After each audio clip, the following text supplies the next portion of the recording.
बाहरी दिल्ली के किराड़ी में छठ घाट पर विवाद, कॉलोनियों के लोगों और निठारी गांव के लोहा में ठनी तालाब के एक तरफ गांव के लोग तो दूसरी तरफ कॉलोनियों के लोग, दोनों तरफ से लोग एक दूसरे पर गुस्सा। कॉलोनियों की भीड़ के पक्ष पर खड़े स्थानीय विधायक ऋतुराज झा खड़े थे। बीच में पुलिस अधिकारी और एसडीएम साहब, दोनों पक्षों को समझने की कोशिश में कॉलोनी के लोग और ऋतुराज झा का कहना है कि ये तालाब है और सालों से बदहाल पड़ा था, पर मैंने MIA फंड से पूरा साफ कराया, मरम्मत आधी हो गई, बाकी काम जारी है।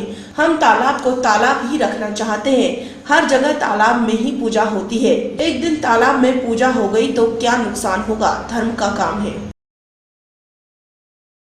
क्या कुछ विवाद था आज और किस बात को लेकर के यहाँ लोग? देखिए, पिछले 3-4 महीने से हम लोग यहाँ पर एक सरकारी छठ घाट का निर्माण कर रहे हैं। ये एक बहुत ही बेकार पड़ी हुई जगह थी, झील थी एक जो कि वाटर बॉडी है, उसको हम लोगों ने डेवलप किया रूरल डेवलपमेंट के पैसे से और MLA फंड से, ठीक है। और आज किसी वजह पूरा काम तो नहीं हो पाया है, लेकिन आधा काम हो चुका है। और इस तालाब को सौंदर्यीकरण करके, जैसा कि किराड़ी विधानसभा क्षेत्र एक पूर्वांचल बहुल क्षेत्र है, यहाँ पर लाखों लोग हैं जो छठ में आस्था रखते हैं और छठ हमारा पर्व नहीं महापर्व है।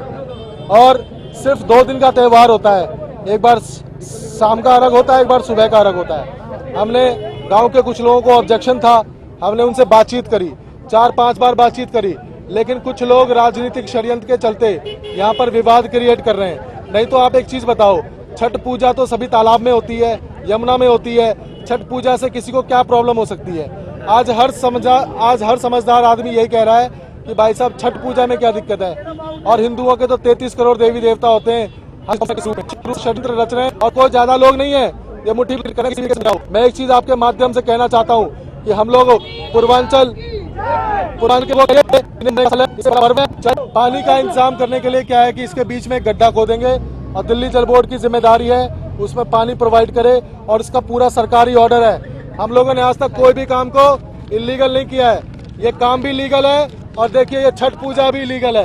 ये देखिए, दिल्ली सरकार के तीर्थ यात्रा कमेटी में ये देखिए छठ तालाब जो है सो रजिस्टर है, ये रजिस्टर है। ये देखिए निठारी तालाब रजिस्टर है, समझ रहे हैं, निठारी तालाब रजिस्टर है। ये देखिए SDM के ऑर्डर्स, ये सरकारी पेपर है जिसमें दिल्ली जल बोर्ड को पानी के लिए साफ कहा गया है, एग्जीक्यूटिव इंजीनियर को water at all the artificial ghats through DJB tankers by 3:30 PM today, समझ रहे, फॉर द डिवोटीज। हर काम लीगल करते हैं, सरकारी पैसा लगाया, MLA फंड से पैसा दिया, तीर्थ यात्रा कमेटी में रजिस्टर कराया, हमने कोई भी कानून नहीं तोड़ा आज तक हम लोग 1 महीने से ये मेरा अपमान करते रहे, मैं सहता रहा, लेकिन किसी भी चीज का एक लिमिट होता है। 15-20 लोग राजनीति करने के लिए आएंगे, हम लोगों ने चूड़ियां नहीं पहन रखी है यहाँ पर, छठ विरोधी लोगों को बर्दाश्त नहीं करेंगे। और एक चीज कहना चाहते हैं बहुत जिम्मेदारी के साथ कि किसी भी पर्व का कोई भी अगर आस्था के साथ खिलवाड़ करने की कोशिश करेगा तो ईंट का जवाब पत्थर से देंगे। और दूसरी चीज है, एक बात कहना चाहते हैं, चाहे मरेंगे चाहे जिएंगे, हम सब लोगों की आस्था है इस तालाब के अंदर, हम सब की आस्था इस पर्व के अंदर, छठ पूजा होकर रहेगा। निठारी गांव के लोगों का कहना है कि तालाब की जमीन उनकी है, वे कॉलोनियों के लोगों को यहां नहीं आने देंगे। इनका आरोप है कि इनके तालाब में टेंट लगाए जा रहे हैं, सीढ़ियों का निर्माण कर रहे हैं। साथ ही आरोप यह भी है कि विधायक ऋतुराज झा तालाब पर अवैध कब्जा करना चाहते हैं, वे ऐसा नहीं होने देंगे, किसी भी आधार पर पूजा नहीं होगी। अब पूजा करने वाले हजारों लोग पूजा करने पर अड़े हैं और निठारी गाँव के लोग विरोध में खड़े हैं। पुलिस के अधिकारी और SDM समेत दिल्ली सरकार के अधिकारी लोगों को समझाने में जुटे हैं, पर अभी तनाव जारी है और भारी पुलिस बल तैनात किया गया है। अभी तक विवाद और हंगामे के बीच तालाब में पानी नहीं डल पाया है, लेकिन लोगों का कहना है कि चाहे बीच में गड्ढा करना पड़े, वे पूजा करके रहेंगे। यहाँ पे MLA अपनी मनमानी कर रहा है, लेडीजों के साथ बदतमीजी कर रहा है और उल्टा सीधा बोल रहा है, कह रहा है कि मेरा मन करेगा वही करूंगा, छठ पूजा करूंगा। लेकिन लोगों ने ये रखा कि आप बाबा हरिदास के नाम से, तालाब के नाम से आप रखो, लेकिन वो बात किसी भी बात पे अपने पे खड़ा नहीं है। और MLA बच्चों को गालियां दे रहा है, इधर से पुलिस फोर्स भी वो बातें गाँव के आदमियों को टॉर्चर कर रही है कि आप पीछे हट जाओ, लेकिन हमारे गाँव की एक यही जगह है।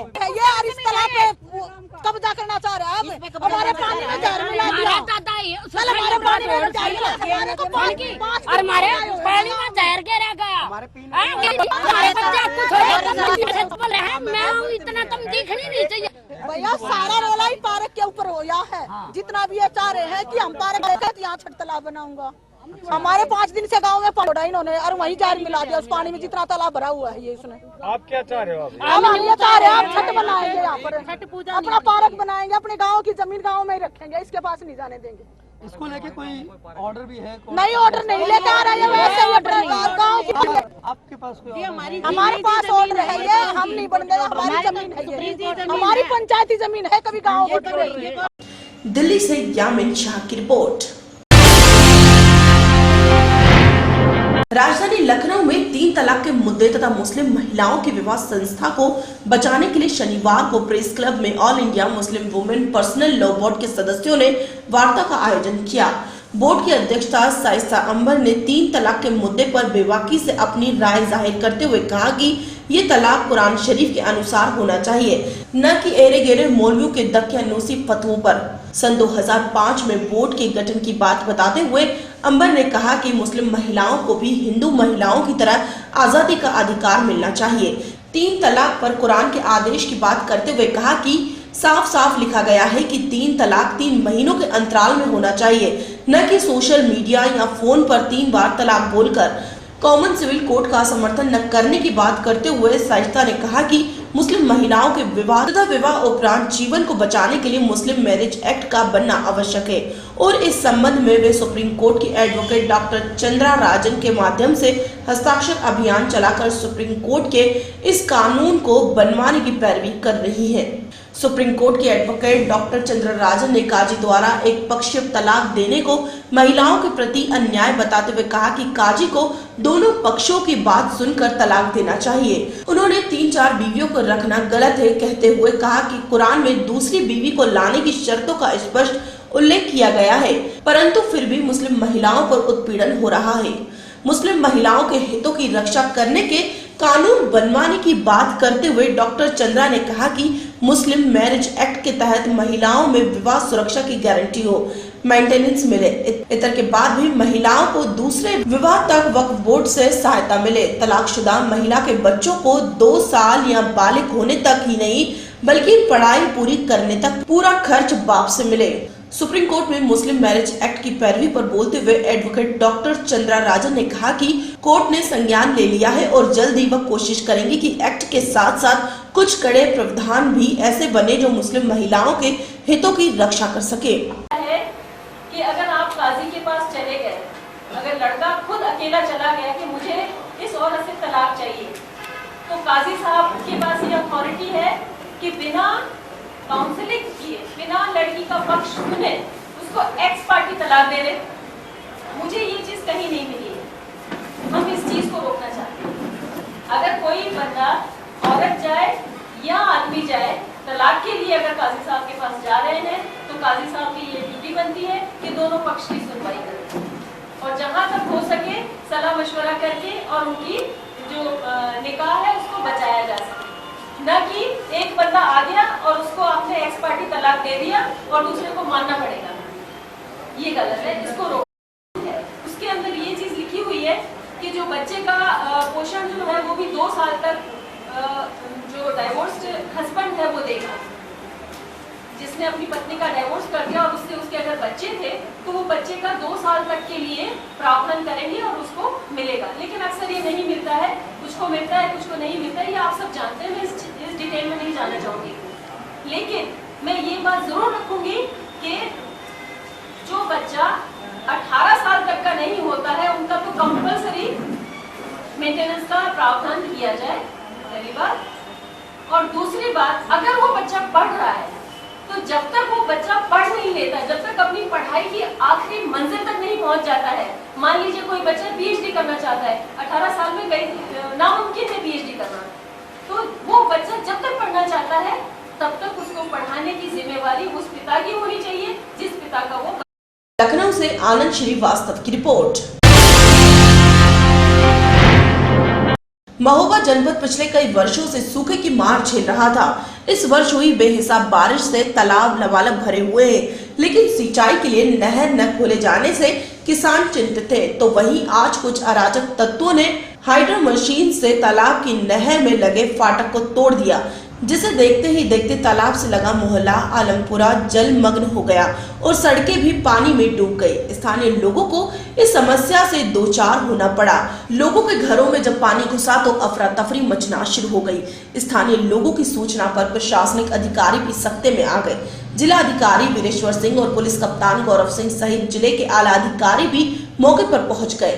पुलिस और प्रशासनिक अधिकारियों की कड़ी मशक्कत के बाद टूटी नहर के फाटक सही करवाए गए, लेकिन तब तक लाखों मीटर पानी बर्बाद हो गया। स्थानीय लोगों की माने तो कुछ अराजक तत्वों ने नहर को जानबूझकर क्षतिग्रस्त किया है। लोग आए, अब हमने देखा तो नहीं है, जेसीबी लेके आए, वो ये तोड़ गए। तोड़ने के बाद बहुत तेजी से पानी निकल रहा है और ये जो आगे मकान बने हैं ये सब जो है रात में अगर इतने पानी बहता है तो ये डूबने की संभावना है कि गिरेंगे, बहुत नुकसान होगा। ये फाटक को खींचते रहे सर। कहाँ का फाटक, किस तालाब का ये कीरत सागर।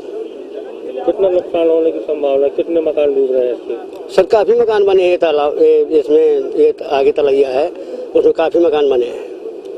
कितने डूब चुके हैं अभी तक? लगभग अभी कम से कम 6-7 मकान तो डूबे होंगे।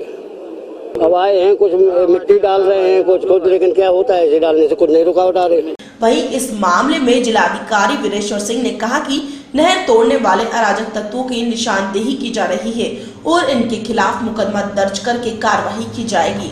नहीं, ये बताया गया कि कुछ अराजक तत्व ने बहुत ज्यादा घृणित काम किया है। कीरत सागर की नहर को उन्होंने मशीन से तोड़ दिया है और जिससे कि हजारों क्यूसेक पानी बाहर निकल गया है और अभी भी निकलता जा रहा है। उसको भरवाने का इंतजाम किया जा रहा है, मशीन भी आ रही हैं और वैसे भी बोरी के माध्यम से भी उसको प्रयास किया जा रहा है कि वो पानी रुके। उत्तर प्रदेश महोबा से इसराइल कुरैशी की रिपोर्ट। 30 अक्टूबर को दुर्गापुर पश्चिम बंगाल से लगभग 40 टन सरिया लाद कर रुद्रपुर देवरिया जा रहे ट्रक को 2 नवंबर 2016 को करीब बिस्नो से 4-5 किलोमीटर आगे मऊ रोड पर सफेद रंग की बुलेरो से सवार 4 नफर बदमाशों द्वारा ओवरटेक कर उसके खलासी को ड्राइवर को बंधक बनाकर अपने बुलेरो में लाद लिया और सरिया लदे ट्रक को लेकर फरार हो गए तथा बंधक बनाए गए ड्राइवर व खलासी को जनपद गाजीपुर के थाना खानपुर क्षेत्र के ग्राम कुसई हथौड़ा में कमलेश यादव के घर में रखा था। ड्राइवर व खलासी किसी प्रकार अपने आप को बदमाशों के चंगुल से छुड़ाकर भाग गए। चौकी सुगौना थाना खानपुर पर आकर घटना के संबंध में सूचना दी, जिस पर थाना खानपुर के मुख्य अधीक्षक ने धारा 394, 342 भादवी पर अभियोग पंजीकृत कर विवेचना की जा रही थी। मुखबिर की सूचना मिलने पर पुलिस ने 2 सफर शातिर लुटेरों को लूटी गई ट्रक व सरिये की गिरफ्तार करने में सफलता प्राप्त की। वाराणसी से रविंद्रनाथ सिंह की रिपोर्ट। राष्ट्रीय स्वास्थ्य मिशन NHM के प्रदेश अध्यक्ष सुरेंद्र गौतम और स्वास्थ्य विभाग तालमेल कमेटी के राज्य संयोजक राजवीर बेरवाल अपने डेलीगेशन के साथ देर रात स्वास्थ्य मंत्री अनिल विज ने उनकी अंबाला सहित कोठी पर मिले। वहां स्वास्थ्य मंत्री और राष्ट्रीय स्वास्थ्य मिशन NHM नेताओं के साथ सभी बातों पर विचार किया गया। स्वास्थ्य मंत्री ने सभी कर्मचारियों को बर्खास्तगी और अन्य आदेश वापस लिए जाने पर समान काम समान वेतन सहित अन्य जायज मांगों पर सहमति होने 12 दिनों से चली आ रही राष्ट्रीय स्वास्थ्य मिशन की हड़ताल वापस लेने की घोषणा की। वहीं स्वास्थ्य विभाग तालमेल कमेटी के राज्य संयोजक राजवीर बेरवाल ने मीडिया से बातचीत करते हुए कहा कि मंत्री से बातचीत के बाद कर्मचारियों के बर्खास्तगी आदेश वापस लिए गए। कर्मचारी नेताओं के किए तबादले आदेश रद्द करने सहित अन्य मसलों पर अधिकारियों से विचार करने के मिले आश्वासन के बाद वे अपनी हड़ताल वापस ले रहे हैं। उनका कहना है कि मंत्री अनिल विज ने सुप्रीम कोर्ट के समान काम समान वेतन मांग वाले अधिकारियों के विचार विमर्श करने के बाद बैठक किए जाने की बात कही। उन्होंने माना कि सरकार यदि अड़ियल रवैया न अपनाती तो यह हड़ताल लंबी नहीं चलती, लेकिन अब हुई सौहार्दपूर्ण बातचीत के बाद वे अपनी हड़ताल वापस ले रहे हैं। मैं सुरेंद्र गौतम, प्रदेश अध्यक्ष NHM एम्प्लॉई एसोसिएशन हरियाणा। आज हमारी मंत्री जी से बात हुई है, कल सुबह भी हुई थी और काफ़ी अच्छी चर्चा हुई है। और मंत्री जी ने बोला कि जो भी विक्टिमाइजेशन हुई है, जो भी 24 तारीख के बाद जो आदेश जारी हुए हैं, सभी को तुरंत प्रभाव से निरस्त किया जाता है। हमें इस बात पे पूरा भरोसा है, पूरा विश्वास है। इसी बात को लेकर हम अपनी जो स्ट्राइक है अभी से वापस ले रहे हैं। और मंत्री जी ने विश्वास दिलाया कि 10 दिन के अंदर अंदर 15 दिन के अंदर अंदर एक बैठक बुलाई जाएगी, जिसमें सभी जो ऑफिसर होंगे और हमारा जो डेलीगेशन होगा वो साथ में बैठेगा। जो हमारी मांगे हैं 10, 20, 30 जो भी हमारी मांगे हैं उस सभी पे विचार किया जाएगा, और जो मांगे जायज़ हैं, पूरी होने वाली हैं, तुरंत प्रभाव से उनको पूरा किया जाएगा। हम बड़े खुश हैं इस बैठक से और बड़े मतलब सहमत इसमें। हाँ, कल भी इनसे बात हुई थी और आज भी हुई है, और हमने इनको आश्वासन दिया है कि ये जनता की दुख तकलीफ को देखते हुए अपनी हड़ताल तुरंत प्रभाव से वापस लें, जिसको इन्होंने मान लिया है।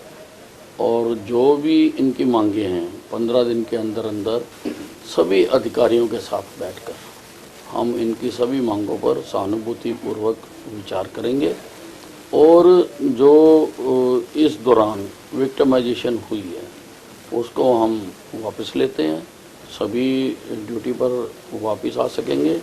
और इसके साथ अभी जो सुप्रीम कोर्ट की एक जजमेंट आई है कि समान